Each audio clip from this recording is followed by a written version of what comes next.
Yeah, I first heard this term from Michael Malice talking about how, yeah, stuff kind of sucks with the face diapers and the lockdowns and the people wanting to put long round hard objects into you and squirt stuff, and like there's a lot of bad stuff going on in the world, and it's time that we maybe look for a little bit more positivity.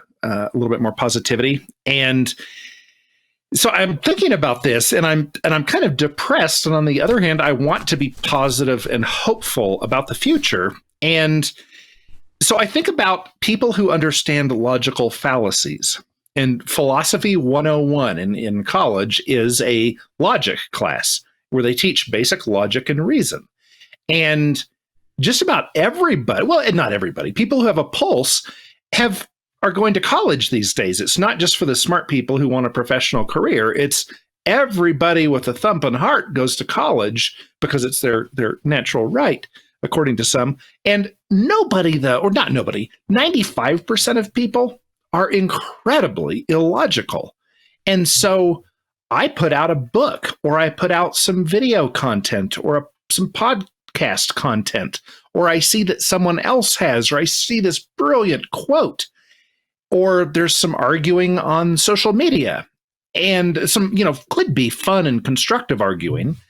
And almost everyone just doesn't get it. And I don't know if stupid or obtuse or ignorant, but it's just so depressing to me that I'm not confronted with high level arguments. Like, I want to be wrong. I'm not that smart of a dude. I applied back when I was applying to be a cop. I took a different afternoon, and I took the test to be in Mensa, and they sent the nicest letter back saying, "Sir, please don't waste your time," in essence. So I'm not the smartest guy in the world. I'm not. I think they got it wrong. I can be proven wrong. Yeah, that's what I thought. Amen. Let's write them a very strongly worded letter to their manager, Karen. But I think that I'm not the greatest guy in the world and the smartest guy, and I think I could be taken down fairly easily. It's just that I know a little bit about logic and reason, and no one seems to be able to take me down using those tools. They can use the tools of faith or feels or those kinds of things. But since that's not really a language that I speak or something that I understand or care about, I want to be taken down by folks, and people can't. So I guess it's a long way of kind of being sad and saying, why aren't people smarter? Why don't they care? Why don't they learn? If every human being learned 3 logical fallacies and knew them well, like, the world would be twice as good of a place as it is now. I don't know that those numbers are exact. So I guess my question to you is, have you kind of seen similar stuff? And if so, what hope is there for humanity?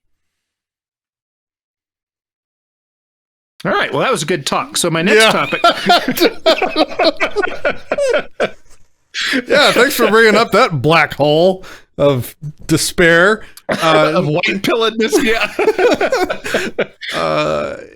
Yeah. So like, it's not just the intelligent people. Like, most of the intelligent people are wrong about a lot of the stuff that we talk about on this channel too. It's where's your focus? Like, there's hyper intelligent people working on, detecting gravity waves through the universe, and they're really right on that. But if you ask them, like, does the state have just authority? They'll be like, oh, of course so. Social contract, they'll say it in a high IQ hoity-toity sort of voice, but it'll, be the same superstitions that, all the idiots in the world believe too. So, and if you challenge the people on it, they'll hit you with the same fallacious arguments that the rest of the, unintelligent masses would hit you with, because they haven't thought about it yet.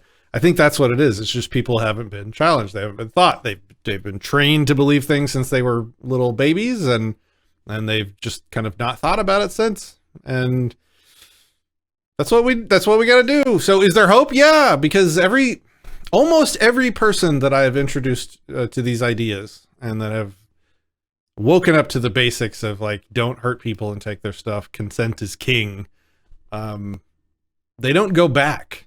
It's not like, it's like once you wake somebody up that slavery's wrong, it's not like 6 years later they go, oh, well, slavery's not that bad, whatever. No, it's like, this is serious, basic, simple moral equations that you can teach. And that gives me hope, because every person that we wake up usually wakes up several other people in their life. And then over time, I think that'll snowball. So that's the source of my hope, is that there's more people awake to this now than there ever has been before. Even though it feels like the world is going to hell in a handbag right now. But I think that is just overshadowing the progress that our ideas have made in the last 15 years. So it's still early, man. It is. Yeah. And, that kind of ties, something you were saying ties into, we humans, especially in the political jurisdiction in which I was reared and still live, we have been it's been almost like a car that has the headlights that come on automatically when you turn the ignition on. If that's the only vehicle you have ever driven, and then suddenly that function doesn't work, then you're lost. You're driving around without headlights on, and you have to relearn, oh, there's a little knob that you pull out, and there's a little button on the left side of the floorboard. I'll say this because the only guy in this room that is older than me, like 20 years older than me, that just came on. Hey, big shout out to James. Welcome, man. So that little button, James, on the left-hand side of the floorboard on the car that you would tap to turn the brights on and off, right? So you don't get stopped by the cops. That isn't part of our society anymore. We are all so used to turning the ignition on and the light comes on, and that's all there is to it. And so I think the capacity of humans to overcome, you take some little kid and you put them through the crappiest childhood. They're beaten, they're abused, they have no money, they have no opportunities, everything is bad for them. And then you watch this little sprout of a human being. I guess maybe it's all nature. You watch this little sprout of a seed on the side of a mountain rock face. You watch it grow into a tree and survive and cling and hang on. And that's what I see with humans, is like, you knock the crap out of us. You put the Jews through the Holocaust, and the gypsies and the homosexuals and the other Polish and the other people who were victims of that. You put all these different people through all of the crap, and then they come out and they come out on top. You give them a couple years, a couple decades, and all of a sudden, boom, we're back on it. And like, that's my big hope, is that if some things go wrong, all of a sudden people are going to say, oh, wait, there's a little knob I have to pull out on my dashboard to get the lights to go on. And now we can see the light again. And so that's kind of my hope. That's my hope, is that we have the capacity. I would say like luckily evolution has our back with providing most people with a strong intuition as to how to get along with other humans, just as social creatures. That's why I opened by calling everybody social creatures, because that has gotten us 80% of the way there. It's only in the edge cases where intuition leads you sideways, where higher order thinking capabilities may help. And not everybody has those.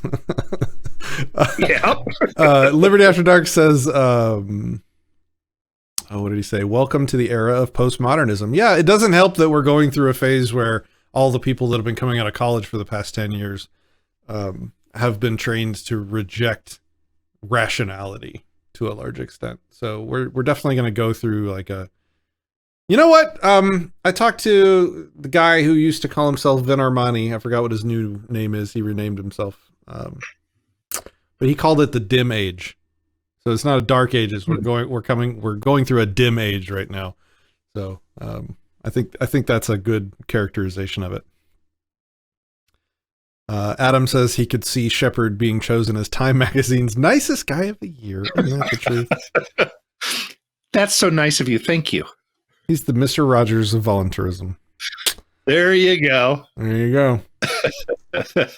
So I don't know. I'm definitely not feeling super hopeful right now, but it's easy to lose perspective. It's easy to not stay zoomed out and realize that, the arc of time is still leading towards liberty. It's only when we're zoomed into a shorter time frame, 10, 20, 30 years, that it's looking kind of bleak and maybe the line's going in the wrong direction. Yep. And I do think in the long run, we have a good chance. It's going to take a lot of people working really hard and playing well together and spreading the word. But if enough of that is done, I mean, look how well Christianity's done in 2,000 years. Look at some of the other big belief systems. And I think we have quite a few benefits over some of the other belief systems. Like, I think ours is a really good one. Hey, let's not hurt each other. You do you, I'll do me. Let's go out and be cool and work hard and make a good life. Like, I think that could work. So, also, yeah, I don't know. Overall, also, like in like 30 years, like libertarianism, broadly speaking, has gone from literally no one to, you know, like 5 people to guys. Think of where we're at right now as a movement, right? We have one of the best competitors to YouTube right now. Odysee is run by principally libertarian people. We have a social network in Float run by principally libertarian people. We are actively building structures in society that are based on our principles.